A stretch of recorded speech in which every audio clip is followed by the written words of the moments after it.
Hi, this is Vrinda. I was wondering why Rahul Gandhi didn't share the video of his speech at the India opposition meeting. While I may not have the answer to that question, I do want to talk about his speech. Rahul Gandhi has released a 9-minute 45-second long audio of a speech that he delivered this week at a meeting of the India Opposition Alliance. There is no video, only audio, and this is probably Rahul's least edited video in recent times. But this is one of the most important documents that we have with us to get an insight into what the leader of the opposition of India is understanding the opposition's role to be today. At a time when the opposition is losing election after election, is being turned away from courts, is being reprimanded by the election commission itself, is being ridiculed by the media, what does it mean for the leader of the opposition to talk about the future and the present of the opposition? Rahul comes to the table with a strong conviction in the presence and the importance of the opposition on the electoral scene. He is convinced that elections are not free or fair. He sees little hope in tools of social media or traditional politics. He gives the example of his own YouTube channel with 10 million subscribers that he says is being actively suppressed. He repeats again and again that the institutions of the state are captured. But still, he believes that the fight to save the country is a fight worth fighting for. Rahul confines himself to 5 or 6 key ideas. Given how much he packs into it, the speech is fairly short and really is, at least to my mind, about what the opposition should think about itself, about the relations that oppositional political parties have with each other and the relations that they have with the political and social life of the masses. He makes it clear that the opposition is not the object of his fight. His fight is with the BJP, the RSS. The opposition is his ally, he says. Is this an idealistic stand? Before one can even ask this question, Rahul shows you that he is also pragmatic about it. He is not going to hug the former Chief Minister of Kerala because he is clear that he has a political fight with him. He insists on being flexible and realizing that the assault on the opposition is far more expansive than the opposition cares to admit itself. Rahul has accusations against different opposition leaders. He accuses them of not realizing that the elections are being stolen from them. He accuses them of believing that they can still win the election through traditional methods.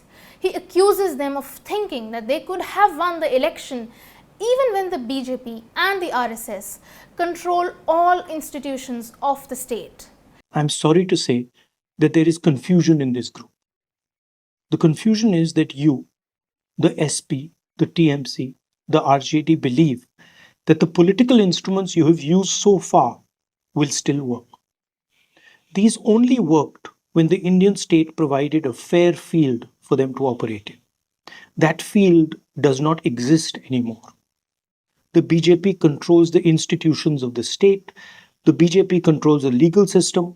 The BJP controls the bureaucracy. It controls the intelligence agencies. The BJP even controls the election commission. Rahul comes to the India leaders meeting with humility. He does not come to defend himself or his party.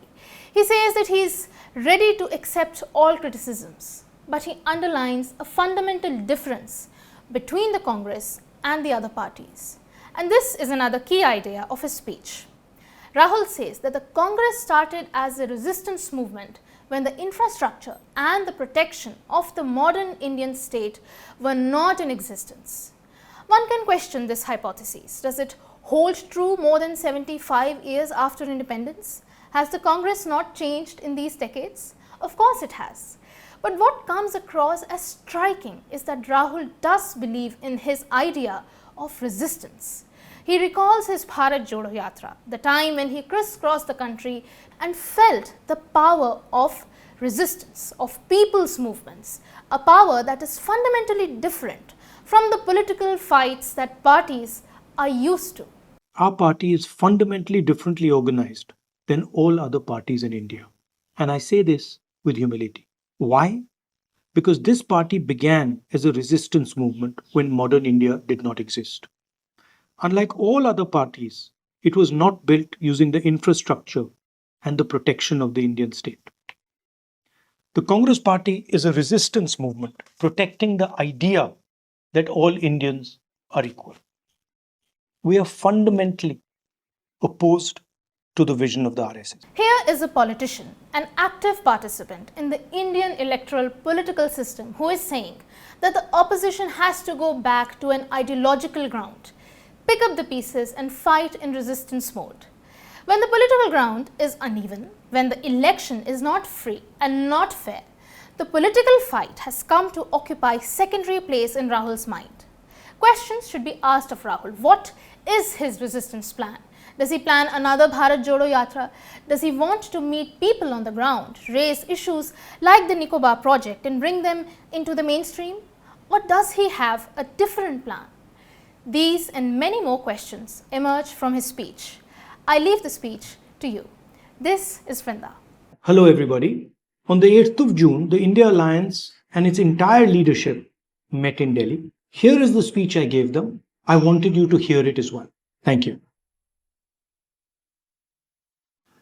I would like to welcome all of you here today. Thank you for coming. Many years ago, I got into an argument with a very good friend of mine.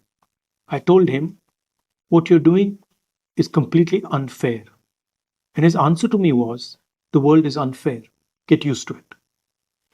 It is not my place to answer any of the things that were said here today about the Congress Party. It is my place to, like in the Shiva tradition, swallow everything. The idea of the blue-necked one, Shiva, who drinks all the poison. Whatever more you want to say, whatever criticism you have of me or of the Congress Party, we will accept it. And we will accept it happily and with a smile. We will try to make you happy because our role is fundamentally different from yours. I do not say this with arrogance.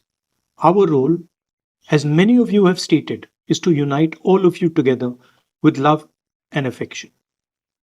I have been an MP of the Congress Party since 2004, when I fought my first election. Our party is fundamentally differently organized than all other parties in India. And I say this with humility. Why?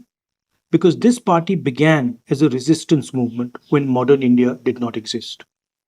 Unlike all other parties, it was not built using the infrastructure and the protection of the Indian state. The Congress Party is a resistance movement protecting the idea that all Indians are equal. We are fundamentally opposed to the vision of the RSS. We will die in the Congress Party before we stand with or compromise with the BJP or the RSS. You will have to cut off our heads to make it happen. I know lakhs and lakhs of Congress workers in this country who will say, "Cut off our heads, we will not bow before the RSS." I'm sorry to say that there is confusion in this group. The confusion is that you, the SP, the TMC, the RJD believe that the political instruments you have used so far will still work. These only worked when the Indian state provided a fair field for them to operate in. That field does not exist anymore. The BJP controls the institutions of the state. The BJP controls the legal system. The BJP controls the bureaucracy. It controls the intelligence agencies. The BJP even controls the election commission. I have many friends in the TMC. They were convinced that they were sweeping the election in Bengal. I kept telling them, "You're in dreamland. I have seen what happens. I have seen it in Gujarat. I have seen it in Madhya Pradesh. I have seen it in Chhattisgarh. I have seen it in Haryana and in Maharashtra. And yet, many of you are still not convinced." The Congress Party is a party of resistance. It does not require the neutrality of the Indian state to operate and survive. In fact, the more the institutions of the Indian state are throttled, the more they are captured, the more aggressively the Congress Party will fight to defend the Constitution of India. All of us share the ideals of the Congress Party. What are those ideals? Satya, ahimsa, and compassion, karuna. What is the main issue over here? I have no interest in fighting you. I would have to be a madman to suddenly get up and say, "I'm going to fight you." Because you are our allies. You are our friends. You are the people we love.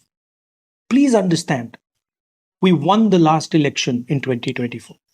We did not lose the 2024 election. You asked why Nitish ji left. It was not because of me.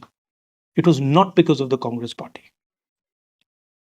And I will tell you that in the near future, even those few instruments that used to work will stop working because the BJP and the RSS are tightening their grip on the Indian state. The Congress party faced this very same decision more than 100 years ago.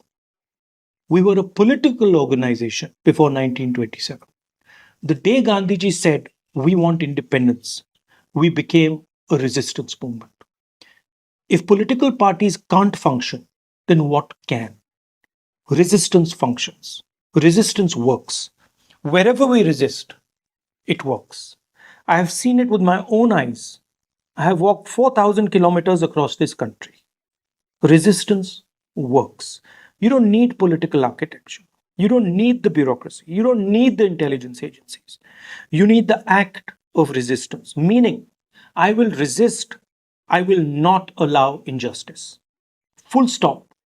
The end. It is a spirit. It is not an organization. It is a way of thinking. And whether we like it or not, that is where we will have to go. The mindset has to change. The mindset must now be, we will not fight each other. We will not give the press a chance to attack us. We will resist. You're thinking that the challenge is winning the next election. The next election is already won.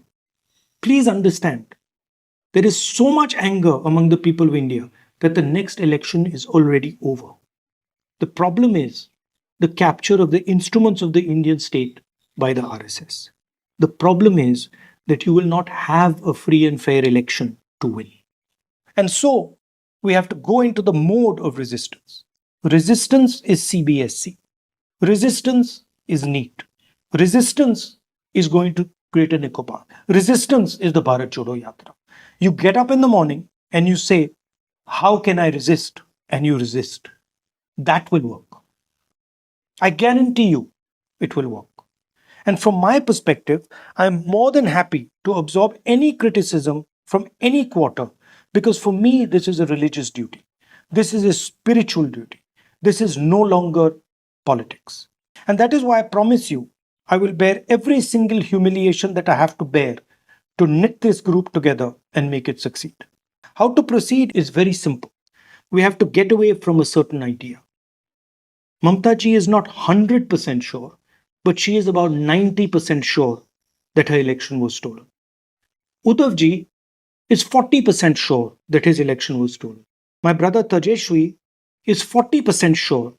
Listen, 100% the elections are being stolen. Please remove any doubt from your minds.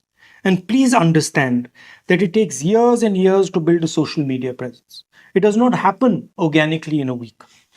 I have 10 million YouTube followers, but my account is fully suppressed. So if you're under the impression that social media is fair and that the opposition is being supported by it, you're living in another reality. The entire architecture, media, social media, the legal system, bureaucracy, the intelligence agencies, all of it is aligned to keep this government in power. But this government will not survive. It will not survive because it has destroyed our democracy. It has destroyed the future of the Indian people. What is coming now, after what has happened in Iran, is uncontrollable. It is uncontrollable, and it is going to create a space for us to mobilize the masses. Also, please get rid of the notion that we are not coordinated and do not act together. These are all ideas that the BJP and their friends in the media are putting out. This is not true. I am 100% sure, and I can vouch right now for the DMK. When it comes to defending the idea of India, every single person will be in this room. We have our fights. But if you're asking me to go and hug the ex-chief minister of Kerala, I cannot and I will not because I have an ongoing political fight with him. So we have to be flexible and we have to realize that there is a full-scale assault on us trying to prove that the opposition is weak, is disorganized. Finally, I find that in our discussions, there is often a tinge of depression. People think, oh my God, how will we ever beat the BJP? Let me tell you, it is easy to beat them if we stand together and resist. In the last election, nobody in this room except me believed that we could beat the BJP. Now, everybody in this room must start believing that we will defeat. You start with that belief, and I guarantee you, state after state, election after election, whether they cheat or don't cheat, they will fall. Thank you very much.